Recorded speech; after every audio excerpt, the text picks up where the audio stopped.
Welcome to the Visa Mo, Sagot Ko, ang kauna-unahang lingguhang talakayan ng mga bagong balita at batas ukol sa Australian Migration Law and Process. Tuwing Miyerkules 6 to 6:30 ng gabi mula sa Auspac Visa. Auspac Visa is a trusted Australian migration agency for Filipinos all over the world. Auspac Visa is the home for all Filipino professionals, skilled workers, partners, families, students, graduates, and trainees who want to visit, live, work, and permanently stay in Australia. Makipanayam dito sa Visa Mo, Sagot Ko, ang kalahating oras na talakayan ng mga balita, batas, proseso, at mga isyung tungkol sa pag-a-apply ng Australian visa. Kasama niyo po si Teresa Cardona, Director, Lawyer at Registered Migration Agent mula sa Auspac Visa sa Brisbane, Australia. Paalala lang po na ang mga talakayan at mga impormasyong mababanggit sa programang ito ay sa pawang mga impormasyon lamang at hindi payong legal at hindi rin at walang kinalaman sa mga personal at natatanging sitwasyon ng mga nanonood at nakikinig. Ang Australian Immigration Law ay madalas na nagbabago kung kaya't makabubuti na ugaliing magsayasat at humingi ng payong akma sa inyong pansariling pangangailangan. At ngayon, live mula sa Brisbane, Australia, ang inyong host at tagapagtalakay ng mga balita, issue, batas at proseso na nauukol sa Australian Migration and Visa Application, Teresa Cardona, Director, Lawyer, and Registered Migration Agent from Auspac Visa. Hello, good afternoon everyone. Magandang hapon, magandang gabi para dun sa nasa labas ng Queensland, especially mga followers natin from New South Wales, Victoria, and medyo mataas pa yung araw naman sa Perth and sa Philippines. So again, it's Visa Mo Sagot Ko. It's Wednesday. I'm excited because this is our last episode for this year, and we are really feeling the Christmas break, so to speak. But anyway, so maraming salamat po ulit dun sa mga patuloy na nakikinig, nanonood, at yung pumupunta rito every Wednesday. You know what, we looked at our live telecasting. We saw that, you know, even if there are around about 40 people present during the live telecasting, there's more than 1,000 every week watching us, and pinapaulit-ulit yung panonood nila dito sa mga tinatalakay natin ngayon, ano? So maraming salamat doon, and we are really hoping that we are helping in one way or another for you to be able to reach your Australian migration goals. And also we are working on helping more people to get the correct information via our regular programming, so every Wednesday. So tonight we are going to divide the topic or the discussions into two parts. Now, one, I feel that it is it's not mandatory, but I feel that you have to know what we've been doing for 1 year. So in a way, I will be presenting to you our annual report as an agency and as practitioner. And then the second part is, as you all know, there was an announcement made on Monday about the changes that are going to happen in 2024.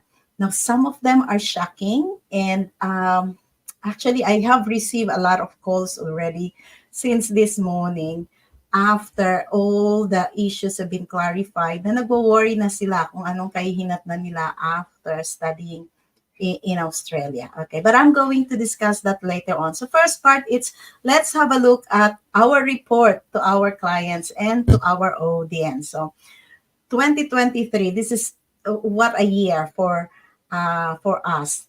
But it's also, I think, a very good year for our clients and for those people who have been following us. No? So in 2023, there are about 189 families who received their visa grants, and 93 temporary work visas arrived in Australia. Okay, so we've got 189 families who received their visa grants for the year 2023, and 93 temporary work visas and workers arrived in Australia with their subclass 482 and subclass 494. And then, of course, there were about 49 out of 51 students who commenced their studies in Australia. Ito na yung actual na nag-aaral na kasi patapos na kami, no? Merong dalawang naiiwan. I think one was refused and another one has withdrawn from her desire to come to Australia. So nagkaroon ng problems sa family and financial. Anyway, so also we have won 3 ministerial interventions. Now these people are now pretty much settled in Australia. Now also I would like to make mention that our Quezon City office was also opened in September. So nakita nyo naman yung aming celebration ng September with the opening and with a lot of people who came over to greet us, and those people have sent videos to congratulate us. So we would like to thank all of them. And also, I think it was also posted in our social media that we have two qualified new qualified education counselors. Ate Rose, kung tawagin siya, and the other one is, of course, Jonah, who has been in contact with you, especially for those who are applying for student visas. And I'm very, very happy to say that all accounts are paid. Walang may utang sa amin. Maraming salamat po. At kami ay natutuwa. At walang may utang at wala rin namang humingi ng refund. So napakaganda noon, ano? Kasi alam niyo kapag ka nasa serbisyo po kayo o kaya ay meron kayong business, kung kukuha kayo ng services or professional services ng ibang tao, that's one thing that you have to ask. Kung meron silang hinahabol na hindi nagbayad sa kanila. Kasi kapag ka may hinahabol silang hindi nagbayad sa kanila, isa lang ibig sabihin nun, no? Baka dissatisfied yung kliyente na yon, kaya nangahabol ng bayad nila or feeling nila naloko sila, and that's why they're chasing whatever amount of money they paid.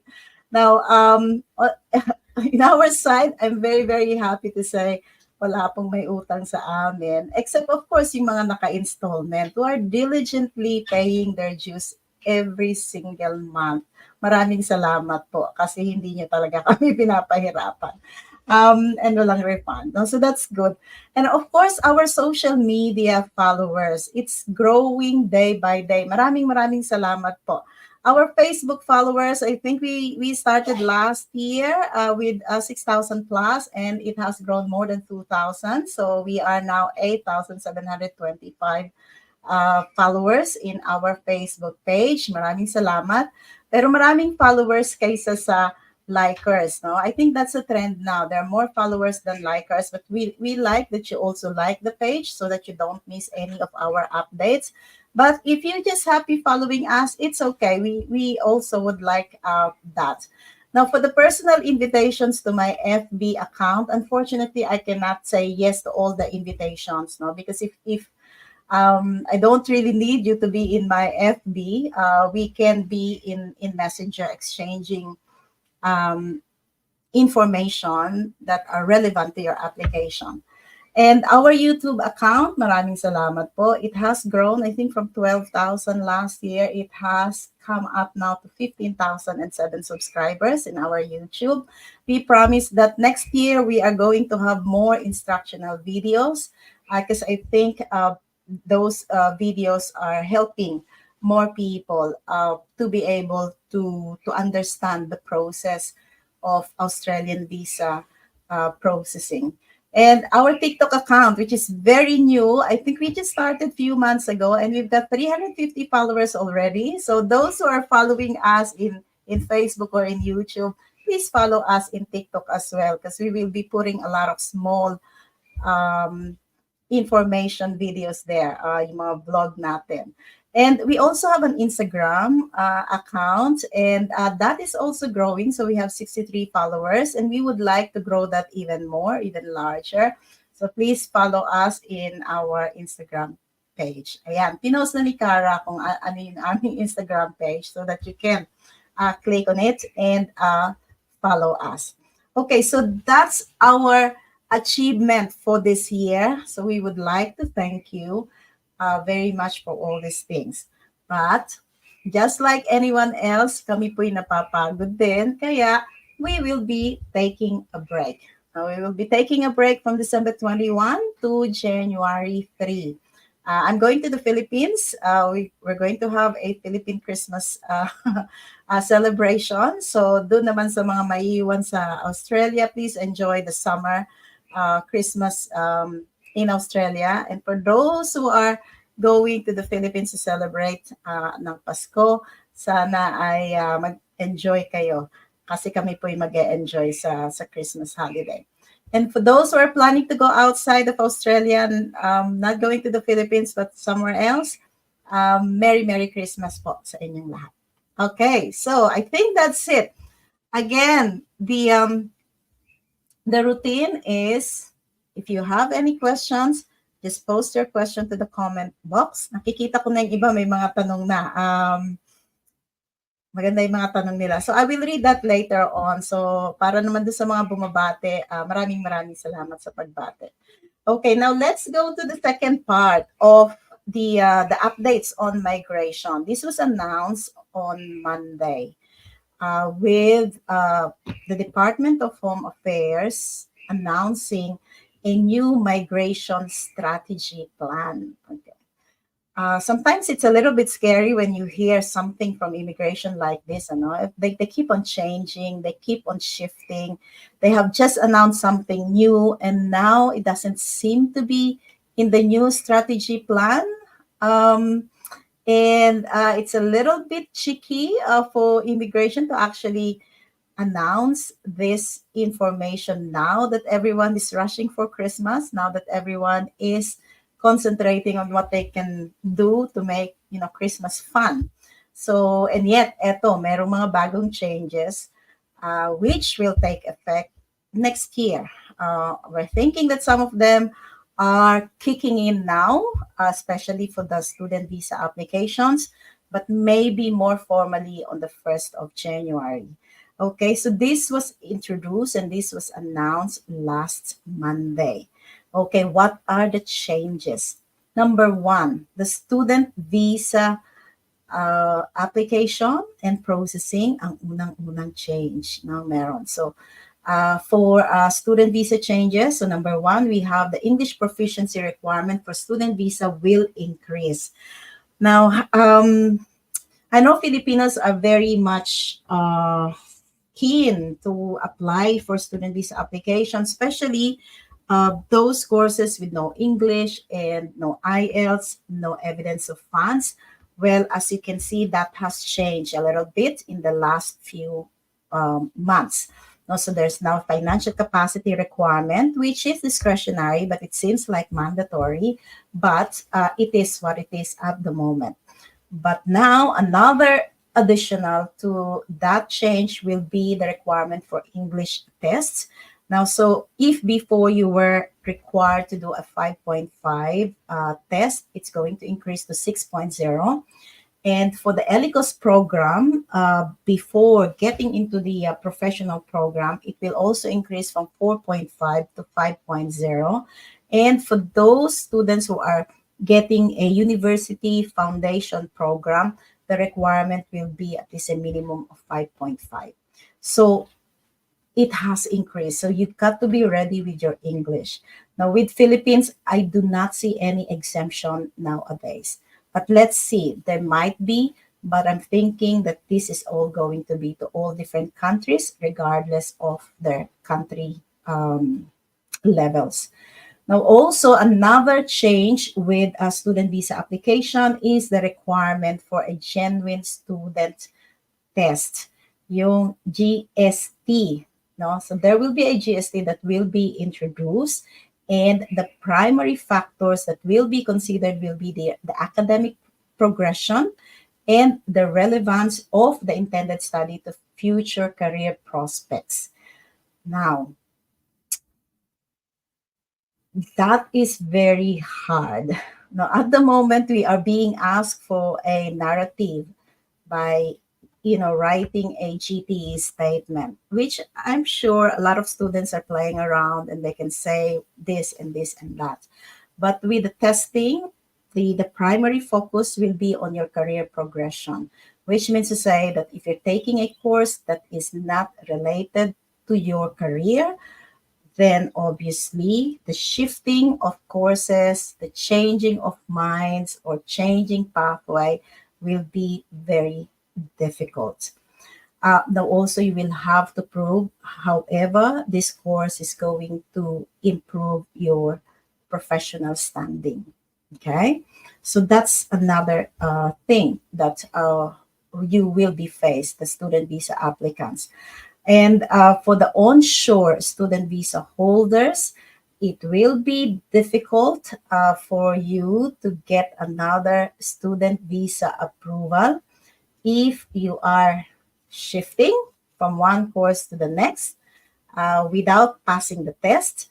And of course, those people who are downgrading from their qualification. Say, for example, you've done your bachelor, you're a licensed engineer, you're a registered nurse in the Philippines, you have done all different things and you seem like to be, up there already. And then suddenly you're coming to Australia studying what, certificate three or diploma. That is downgrading. In situation like that, you will probably have to expect a refusal. Okay. Now, also, those student visa holders in Australia that is, changing or shifting programs, and then applying for a student visa, it most likely, or there's a greater chance of it being refused, even if you are in Australia. Now, also, those who are coming from a different visa, like, for example, you came on a tourist visa and then suddenly applying for student visa onshore, thinking that immigration will favor you because you are already in Australia, but it doesn't fit in your career progression, then it's problematic. There will be a greater chance of you not getting your student visa onshore. Okay, also, another impact will be those who are holding 485 visas. Mm, No dependent or primary applicant, you know what they're doing? Student visa, student visa, student visa, and then 485 graduate visa. And then once that's done, they go back to student visa. Now that part is being looked at immigration as just, cutting you off, and there's a greater off refusal when that happens. So really the trust of the Department of Home Affairs now is to cut the number of temporary visa holders staying in Australia. So they want to make sure that if you're holding a temporary visa, you've got to stay as a temporary resident in Australia with no prospect of being here on, say, for example, students visa, 10 years ka nang nag-aaral, di ka pa natatapos, nandito ka na hanggang sa parang naging permanente mo ng residente ang Australia with that. So they're looking at that more, particularly with the changes that's coming. Now, also the 485 visa. Now, there are changes with the 485 visa, which you could also draw out from student visa changes. Now, one of the graduate 485 visa change is, of course, again, the English test requirement for the 485 will also increase. It will be raised from 6.0 to 6.5. And I am thinking that it will be a time of application as well, not the time of decision requirement. So meaning to say, when you lodge your 485, when you're due for your 485, you must have reached the 6.5. And other people, what they're doing now, other students, what they're doing now is sometimes when they don't reach the 6.0 requirement for 485, they go for another student visa until they get the 6.0.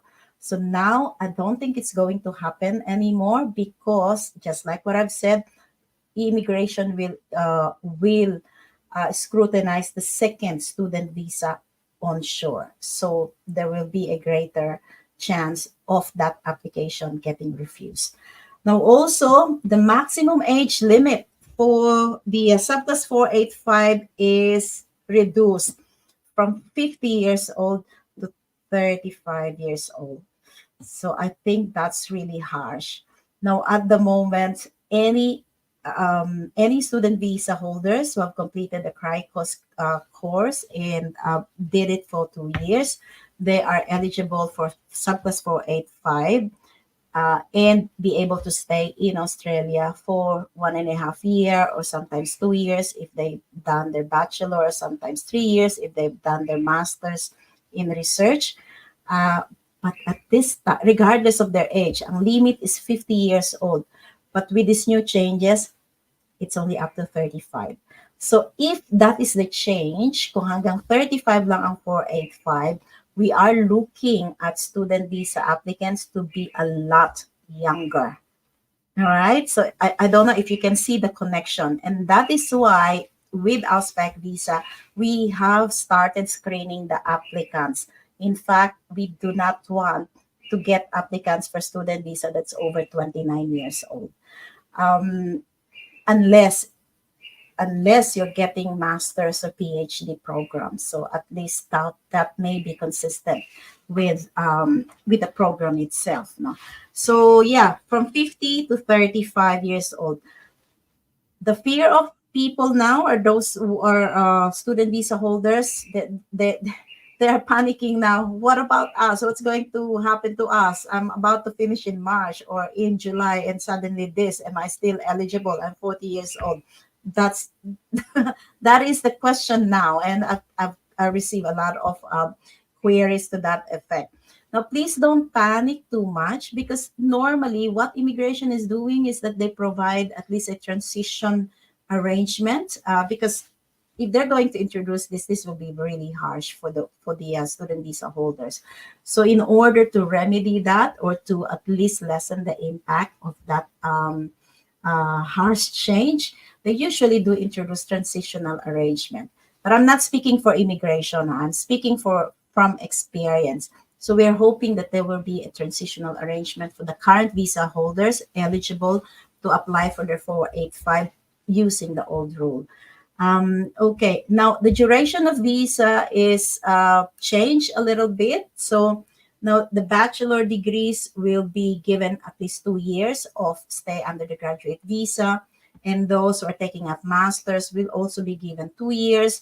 And those who are taking up masters by research will be given 3 years. And for PhD students, they will be given 3 years. Now, what's the change? Well, the change was, of course, for PhD students, it will be reduced to 3 years. So medyo mababaw, maikli na lang, no?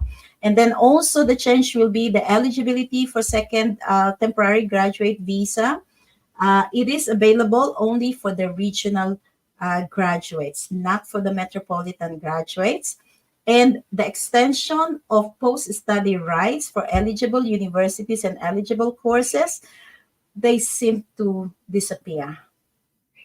No, parang parang may mali doon, ano? Kasi they have just announced all this, accredited universities and accredited courses that you will be eligible for a further post-study grants, and then suddenly it's not in the strategy plan. I do not know what's going to happen on that side, but let's watch and let's see whatever will be the changes. Now, also another change is in regards to skilled migration. Now, with the changes with skilled migration, immigration is focusing it on working visas or those employer-sponsored visas. Now, with the skilled visa area, it will be focused on demand. So they call it skills in demand visa, and there will be 3 pathways. Now, the first pathway is the specialist skills pathway, which is available to applicants in occupation earning at least 135,000 Australian dollars. Okay, so only those occupation, and also the trade workers are not included, machinery operators not included, drivers are not included in that, even if you are earning 135,000 Australian dollars. So if you're earning that way, unfortunately, you're not included because there will be a list of occupation that will only be eligible. So akala natin tatanggalin na yung occupation list, but turned out na hindi. That there is another occupation list to be introduced. Now, another pathway is the core skills pathway. This core skills pathway are those occupation that are identified as shortage in Australia. Probably the 482, 457 visa holders, temporary visa holders, probably this will be their pathway. There will be a new list. I don't know how they're going to call it because at the moment it's MLT, SSL, STSSL, ROL, SOL, all those lists. I do not know how it's going to be called, but let's wait and see.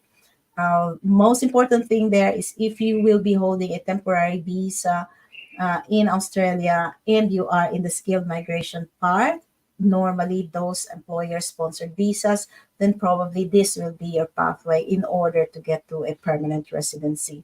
Now, also the third pathway is the essential skills pathway, which is a regulated pathway for the lower paid workers, which is mainly focused on the care and support economy. So this could probably be the equivalent of the current DAMA and labor agreement. We don't know yet the details, but we are going to discuss it once the legislation is out. Now, for skilled migration, for the points testing, I can see all your questions. I will read them later, okay? So for the points test for GSM visa, yes, there is a proposal that, in fact, matagal na tong proposal na to eh. There is a proposal that the points test will be changed, and at the moment it's still the same, but we are expecting some changes to be introduced sometime in June or July, usually in the end of financial year. So we'll see. It will be interesting to see how the new point system will be structured. Okay, now also another change is on the subclass 482 in regards to the labor market testing, the LMT.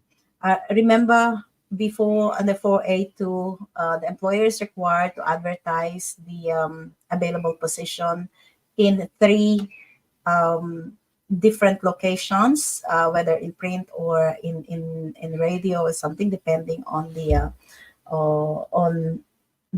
stream that they are working on.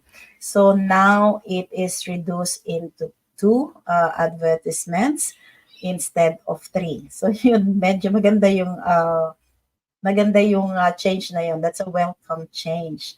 But I don't know because 482 visa has a GTE statement now.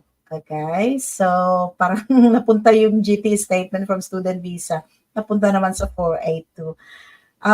Yeah, it's all changing. It's all challenging. In some areas, it could complicate and affect your stay in Australia or even your prospect of coming to Australia with the new changes that are coming in. So again, changes for student visa is there. It's coming, and some of them are being done, even if there's no, a clear legislation. They're using their discretionary powers, and also there will be some changes when it comes to graduate visa, the 485, and the skills, and then for the work visa sponsored by employers. Okay, so hindi masyadong maganda yung news para sa pagsasara ng taon, but hopefully this will give you time to prepare and then maybe re-strategize or maybe rethink. Now, if you are our ongoing clients or if you have already signed a contract with us for next year, please book an existing conference free consultation with me.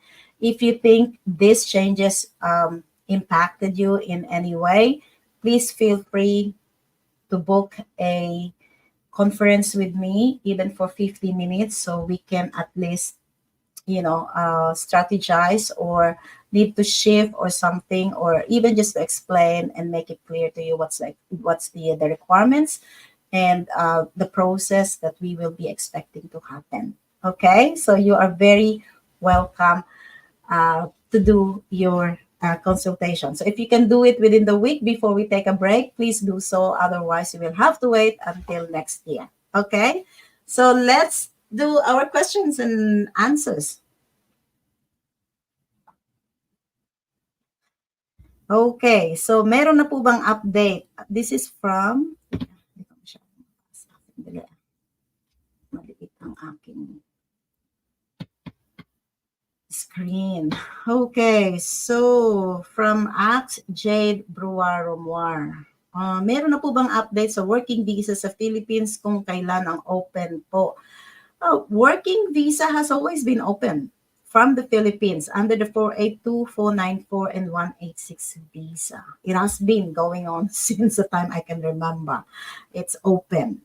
But I think you are referring to the working holiday visa, which was signed by the president and by the prime minister of Australia, I think, few months ago. Now, again, that was on the news. I would think that it's more political than legislative in a way, because yeah, they announce it, but there's no legislation to support it as of this time. Without the legislation, it cannot be implemented. It cannot be executed.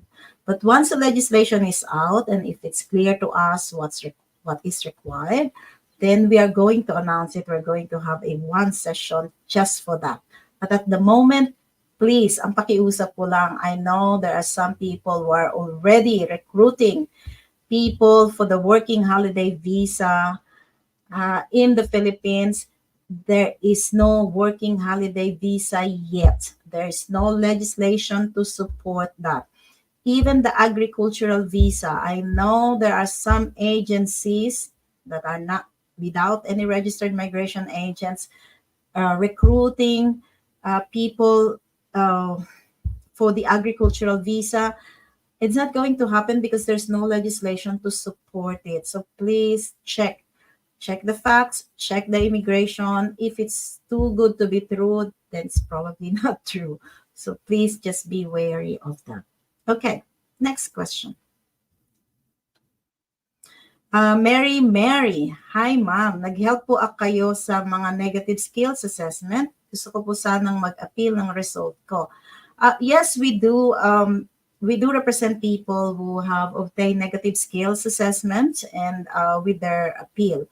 But obviously, before we take the case, we will have to see it first. So book a consultation and let's see and find out. If we see that it's worthwhile to fight and to make an appeal, then we'll take it. But if we see that the case officer is correct with their decision, there's really no way that we can advise that let's go fight for it. Because at the end of the day, we don't want to waste your money and your time. Yes, definitely yes. Okay, next one. From Joy Lynn Timion. Ma'am, how about pong magkuha ng aged care? Magkuha ng Certificate 3, Certificate 4, and Diploma of Healthcare Admin. Bachelor degree po natapos ko, pwede po bang ma-refuse? Just like what I've said, probably in the past it was okay, but this coming restrictions with student visa application, I'm thinking that there is a chance for that to be refused. Okay? Because they will be looking at your career progression. And if you're downgrading instead of upgrading, and if you cannot prove that whatever course that you are taking will actually improve your position in the Philippines, then it's really hard. It's really hard. Okay. Yeah. Any other questions? So I think that's all the questions that we have at the moment.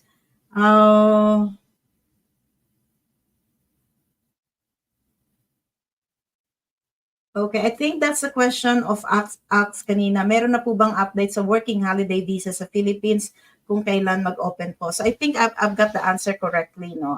You were referring to the working holiday visa. So wala pa tayong update about that. Puro sa papel pa lang, puro sa balita pa lang, pero wala pa sa batas. Okay, kay Geoffrey Pasqua naman, ang tanong niya, Ma'am, need po ba ng IELTS prior in applying for PR? I'm currently 482 visa holder. Yes. If you're coming from 482 and then you're going to 186, yes, kailangan pa rin ng IELTS. Okay? Okay, so with that, we would like to close the program.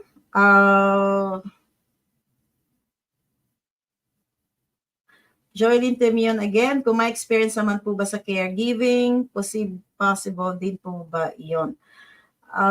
Para mag-aral dito sa Australia, if you have the experience in caregiving, what for do you need another qualification? If you can do the job, I mean, that's it.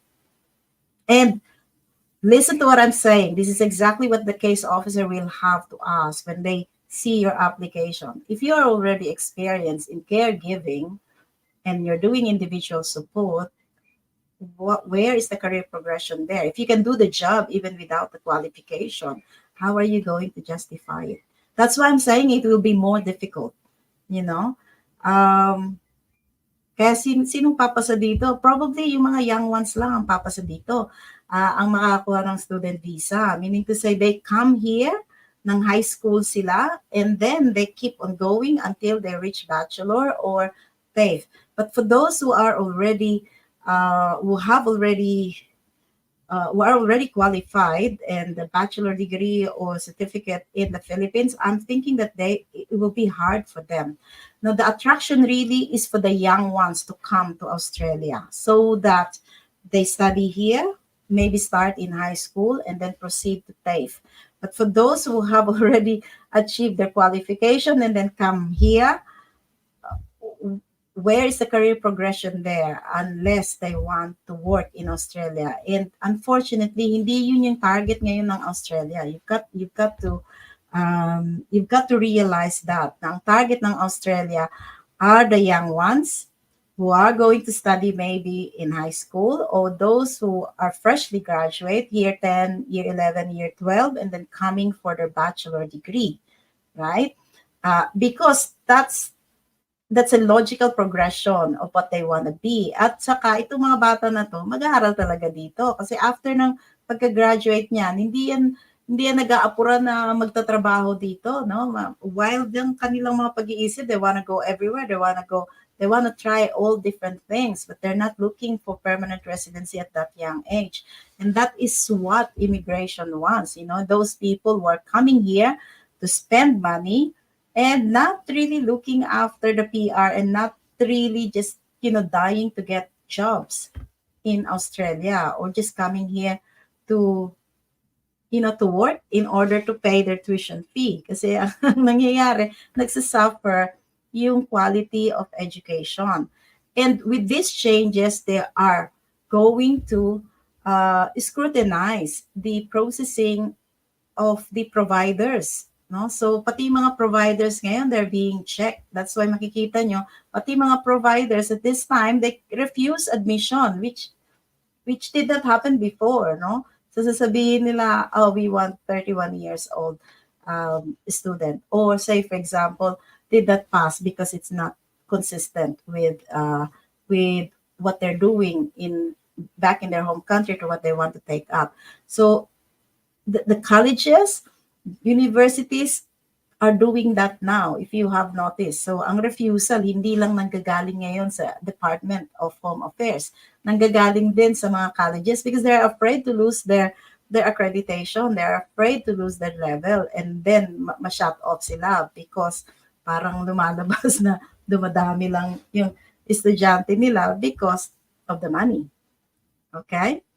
So yeah, that's why it's going to be challenging. But let's see how it's going to develop. I don't want to discourage other people, but you've got to see where it's going now. The attraction is not it's not for those who want to come here na meron na silang career sa Philippines, meron na silang trabaho sa Philippines, at syempre, yung marami ng responsibilidad na kaya pumupunta rito para lang magtrabaho at hindi talaga para mag-aral.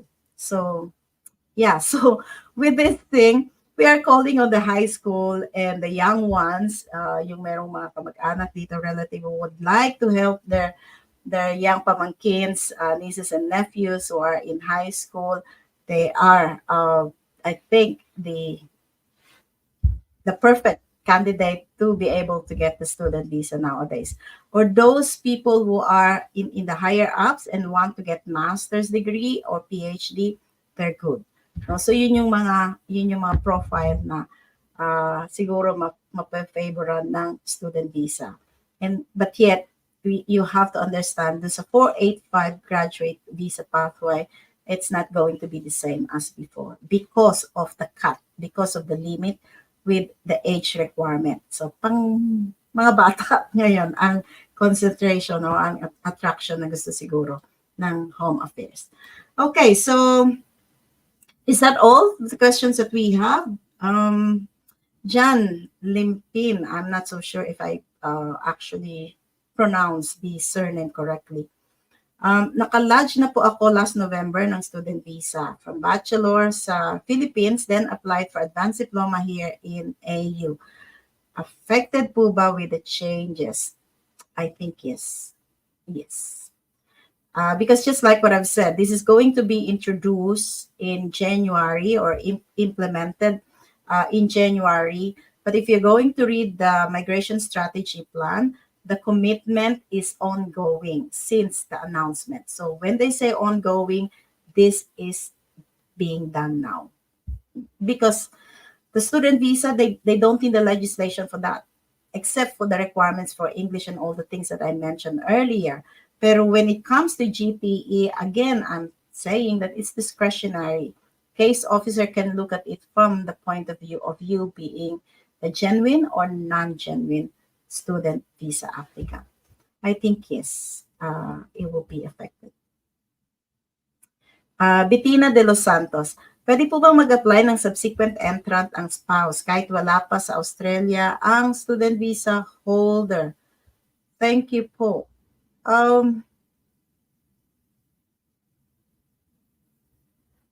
Bakit hindi nagkasama nung nag-apply? Sana combined application. No, ang subsequent entrant is, there's a premise there that you have to enter first and then another one will come in at a later stage. So maybe come to Australia first, make your entry, and then apply for a subsequent entrant. Otherwise, it could have been a combined application or one application. Okay. Marifel QM. Attorney, good evening. In your experience, how set are the plans of Oz immigration initiatives? Asking because our child is to commence master's education in the fall. He was hoping to gain experience after his master's and hopefully be sponsored. But all these changes are so unsettling. What is our recourse? Now, if your child is getting a master's education, there's no big effect because he will still get a temporary graduate visa, the 485 visa. Yeah. But how old is your son or daughter? Yeah, kasi yun lang naman ang nagbago yung going down to 35. But then I said that I'm expecting that there will be a transitional arrangement to accommodate all the student visa holders now. Kasi harsh yun kung hindi sila mabibigyan ng graduate visa. If they came in on student visa in the hope that, they will get their graduate visa. But being in Australia, they always fair. They usually give a transitional arrangement.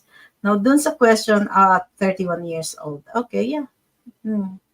So there will be, I'm positive that there will be a transitional arrangements kung sino yung hindi nakasama, kung sino yung pwede at kung sino hindi. But I'm thinking all the visa holders now at today or on Monday, they will be covered by the old legislation and and there will be a transitional arrangement for them. But this is me saying, I'm not I'm not part of the lawmakers, but in experience, yeah, it does happen all the time pagka may mga ganyan, no? And then kung sinasabi mo naman how set is this, ang immigration law, there's really no set things with immigration. It just keeps on changing. Kaya it's just so hard to, sometimes it's hard to follow all the changes that they're doing. And especially kapag ka merong ibang nakaupo uh, sa, sa, sa, sa department, they do introduce big things and do small, I guess. So, ganun naman lagi, no? And then, hindi pa natatapos yung kanilang mga projects. There came another group of people in power. And then, hindi na matatapos yung mga dati. Ayan na naman, magkakatambak na naman. So, something like that. That's why it's important that you get an update. Kaya nga may ganitong program kami, no? Kasi hindi matapos yung updates. Every day, merong updates. Every day, merong changes, no? And really, pagka sinabing walang problema or set to stone yan, there's a problem because Australian immigration law is very dynamic. It's very dynamic. And that's why I'm here, no? I think I've got that personality that I can't, settle for, for one thing and then palaging ganon. That's why immigration law is very challenging because it keeps on changing and that keeps us really busy. Okay. Moving on, I think that's it. So maraming salamat sa mga nagpunta ngayon. And those who have missed the first part of the program, you can always come back and then play it again. And the most important thing in this particular video is the second part wherein I discuss and explain the upcoming changes. Now, next year when we come back, we will see how all these upcoming changes are developing or unfolding. And then let's see, maybe there will be something there that will favor you, or maybe there will be something there that will greatly impact you so that you need to strategize or you need to do something about it as soon as possible. Okay, so maraming salamat ulit. So we will be saying goodbye for a time being, and Merry Christmas to all of you, and we'll see you next year. Maraming salamat po. Bye. Australia, the land of opportunity, natural beauty, and endless possibilities. If you ever dreamed of calling Australia your home, Auspac Visa is here to make that dream a reality. At Auspac Visa, we specialize in helping Filipinos secure the Australian visa they need. Our team of experienced immigration experts is here to guide you every step of the way. From visa applications to paperwork, we handle it all. You can focus on planning your new life down under. And when the time comes, we'll be there with you as you take the oath and become an Australian citizen. Join the thousands of satisfied clients who have made their dreams come true with Auspac Visa. Australia is waiting for you. Contact Auspac Visa today and start your journey towards a brighter future. Auspac Visa, your trusted immigration law services. Call us today or visit our website to schedule your consultation.